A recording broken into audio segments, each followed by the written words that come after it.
आज हम बात करेंगे प्रोजेक्टाइल मोशन के बारे में। प्रोजेक्टाइल मोशन होता क्या है? प्रक्षेप्य गति। जब किसी वस्तु को ऊर्ध्वाधर दिशा में किसी कोण पर फेंका जाता है तो जो उसका गति होता है उसे क्या बोलते हैं? प्रक्षेप्य गति। और जो इसका पाथ होता है उसको प्रक्षेप्य पथ बोलते हैं। जैसे जिस पर जाएगा ना, जैसे कि मान लो फेंकेंगे कोई भी बॉल वगैरह तो इस पर जाएगा तो उसको प्रक्षेप्य पथ बोलते हैं। अब शुरू में यू वेग से क्या कर रहे हैं? वस्तु को फेंक रहे हैं, तो उसका दो कंपोनेंट हो जाएगा। एक एक्स डायरेक्शन में जो वस्तु को आगे बढ़ाएगा और एक वाई डायरेक्शन में जो क्या करेगा? वस्तु को ऊपर की तरफ मतलब बढ़ाएगा। एक के चलते ऊपर जाएगा, एक के चलते आगे बढ़ेगा। तो मानते हैं कि कुछ दूरी के बाद जाके उसका वेलोसिटी बदल जाएगा। जैसे ऊपर फेंक रहे हैं तो ये क्या हो जाएगा? वी वाई हो जाएगा। यू एक्स वाला नहीं बदलेगा, ये वाला वेलोसिटी हमेशा सेम रहेगा। तो इसका कंपोनेंट लिखने का तरीका क्या है कि जो यू है थीटा के डायरेक्शन में यू कॉस थीटा और इसके विपरीत डायरेक्शन में यू साइन थीटा। अब जब वस्तु यहाँ तक आ जाएगी, कोई ना कोई होगा ना लिमिट, जब वस्तु पूरा ऊपर चले जाए उसके बाद क्या होगा? वहाँ पर जो हम लोग का वी वाई का मान होगा वहाँ पर जीरो हो जाएगा, केवल एक्स कंपोनेंट ही बचेगा। उसके बाद धीरे धीरे वस्तु जब आगे बढ़ेगी तो वी वाई अब नीचे ही लगने लगेगा और यू एक्स आगे, तभी तो वस्तु नीचे की तरफ आगे और आगे भी बढ़ेगी। तो धीरे धीरे आगे क्या होगा? ग्राउंड पर टकरा जाएगा। और इसके बीच का क्या कोण है? क्या? थीटा। तो हम लोग ऊर्ध्वाधर दिशा में यानी ऊपर की दिशा में हम लोग क्या लगाते हैं? गति का समीकरण। तो क्या होता है? V Y equal to U Y minus G T होता है ना। माइनस जी टी क्यों के लिए? क्योंकि ऊर्ध्वाधर ऊपर की गति को के लिए त्वरण क्या कर लेते हैं? माइनस में लेते हैं, गुरुत्वीय त्वरण। तो वी वाई का मान क्या है? यहाँ पर वी वाई का मान क्या है? जहाँ पर सबसे ऊपर पहुँचे हैं क्या है? जीरो है, क्योंकि वस्तु अब उसके ऊपर जा नहीं रही है। तो केवल क्या बचा है? यू एक्स बता है। यू वाई का मान क्या है? You sine theta minus G T. तो यहाँ से हम लोग टी का मान निकालेंगे तो क्या हो जाएगा? U sine theta equal to g t. T का मान निकाल लो तो कितना आ जाएगा? T equal to you sine theta by g. ये क्या हो गया?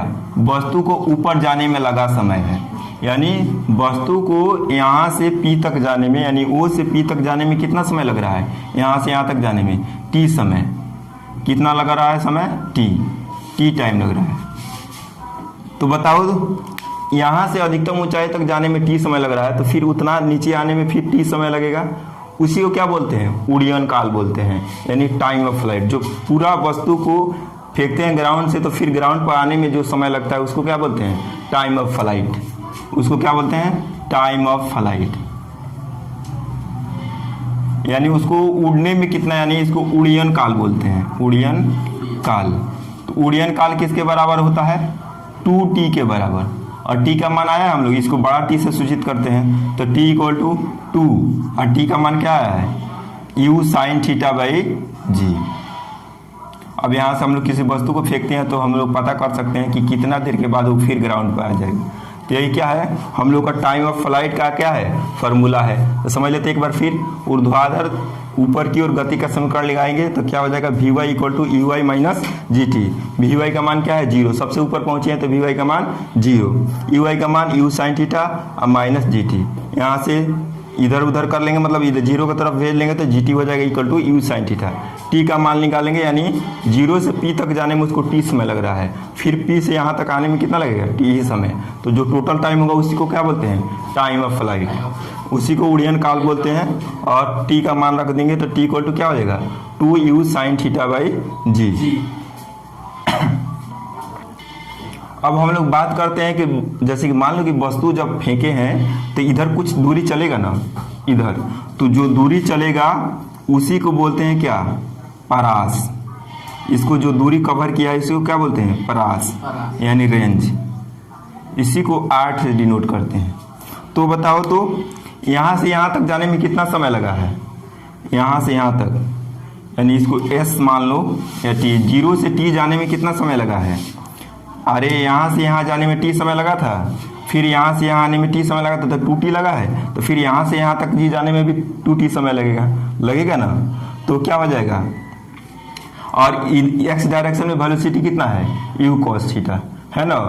तो क्या हो जाएगा? r का मान, r यानी रेंज, यानी x दिशा में तय की गई दूरी। तो क्या होता है? चाल गुणे समय होता है ना। तो क्या हो जाएगा, यूएक्स इंटू टी, 2t, क्योंकि पूरा समय क्या है, टाइम का दुगुना है, क्योंकि यहाँ से यहाँ तक जाने में t समय, फिर यहाँ से यहाँ तक आने में t समय, तो पूरा समय कितना हो जाएगा 2t। अब मान रख दो सब, यूएक्स का मान क्या है, r equal to U cos theta और 2, और t का मान क्या है, t का मान पीछे आया था ना, देखो क्या आया था, u साइन थीटा बाई जी आया था, पीछे देख लेना। अब इसको थोड़ा सा अरेंज करके लिख लो, r इक्वल टू 2 को आगे ला लो, u में u से गुणा करेंगे तो u square sine theta into cos theta by G, r equal to हो जाएगा। अब एक बात ध्यान रखना, 2 साइन थीटा और कॉस थीटा का फॉर्मूला होता है साइन 2 थीटा। कुछ दिन के लिए तुमको याद रखना पड़ेगा, ये पढ़ना है मैथ में कि 2 sine theta into cos theta equal to होता है साइन 2 थीटा, ये बात याद रखना। इसके बदले 2 साइन थीटा कॉस थीटा है, इसके बदले हम लिखेंगे यू स्क्वायर, और 2 साइन थीटा कॉस थीटा के बदले क्या लिखेंगे, साइन 2 थीटा, तो साइन 2 थीटा बाई जी, यही रेंज का फॉर्मूला हो गया। यानी एक्स डायरेक्शन में कितना दूर तक वस्तु जाएगा उसके लिए क्या हो गया, रेंज का फॉर्मूला हो गया क्या, uh, R equal to you square sine 2 theta by g.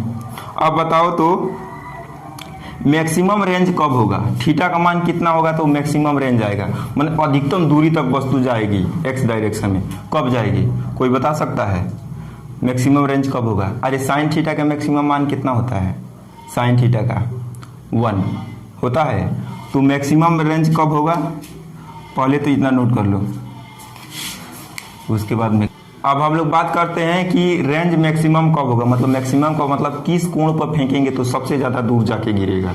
ये बात जैसे कि एथलीट वगैरह होता है ना, तो जो जैसे पहले भाला वगैरह फेंका जाता है तो किस कोण पर फेंकेंगे तो सबसे ज़्यादा दूर गिरेगा, गोला फेंका जाता है, जैसे गोला ऐसे फेंका जाता है, किस कोण पर फेंकेंगे तो सबसे ज़्यादा दूर जाके गिरेगा, तो परास ही होता है उसका। तो बताओ तो साइन थीटा का मैक्सिमम वैल्यू कितना होता है, साइन 2 थीटा है ना यहाँ पर, तो इसका मैक्सिमम वैल्यू कितना होता है 1, साइन थीटा में यहाँ से मतलब नहीं थीटे है, तो sine 2 theta equal to maximum value कितना होता है, साइन 90 का होता है 1 होता है ना, तो दोनों ओर से साइन हट जाएगा तो 2 थीटा का मान कितना आएगा 90 डिग्री, तो थीटा का मान 45 डिग्री। यानी मैक्सिमम रेंज के लिए किस कोण पर फेंकेंगे वस्तु को, सबसे ज़्यादा दूर फेंकना है तो किस कोण पर फेंकेंगे 45 डिग्री पर, यानी वस्तु को 45 डिग्री पर फेंकेंगे तो सबसे ज़्यादा दूर जाके गिरेगा। और तो यहाँ से थोड़ा रख देते हैं, थीटा का मान तो कितना हो जाएगा, आर इक्वल टू, यहाँ पर लिख लो कितना हो जाएगा, R equal to R max, इसको अब हटा दो, आर मैक्स इक्वल टू क्या हो जाएगा, मैक्स का मतलब मैक्सिमम क्या था, यू स्क्वायर साइन 2 थीटा का मान कितना है 90 डिग्री अब बाई जी, तो क्या हो जाएगा, आर मैक्स का फॉर्मूला क्या आ जाएगा, साइन 90 का मान कितना हो जाएगा 1 सॉरी, तो कितना हो जाएगा यू स्क्वायर बाई जी, यानी मैक्सिमम रेंज का फॉर्मूला ये हो गया। यानी सबसे ज़्यादा दूर निकालना होगा तो उसमें थीटा नहीं रखना है, सीधे यू स्क्वायर बाई जी कर देंगे तो क्या हो जाएगा मैक्सिमम रेंज हो जाएगा। अब हमको क्या निकालना है, अब हमको पता करना है कि कितना ऊंचाई तक जाएगा, उसके लिए फार्मूला प्राप्त करना है। तो एक फार्मूला हम लोग पढ़े थे, V square equal to you square plus 2ax पढ़े थे पहले, वो गति के इक्वेशन है। तो वी स्क्वायर का मान यहाँ पर वी वाई स्क्वायर है, वी वाई स्क्वायर है, थोड़ा सा फार्मूला में चेंज कर लेते हैं, और ये है क्या, u का मान क्या है, ये है तुम्हारा यू वाई का स्क्वायर, और यहाँ पर -2, a का मान क्या है g है, और x का मान क्या है h है, क्योंकि उस समय वो विस्थापन था तो ऊंचाई भी विस्थापन का काम करेगा।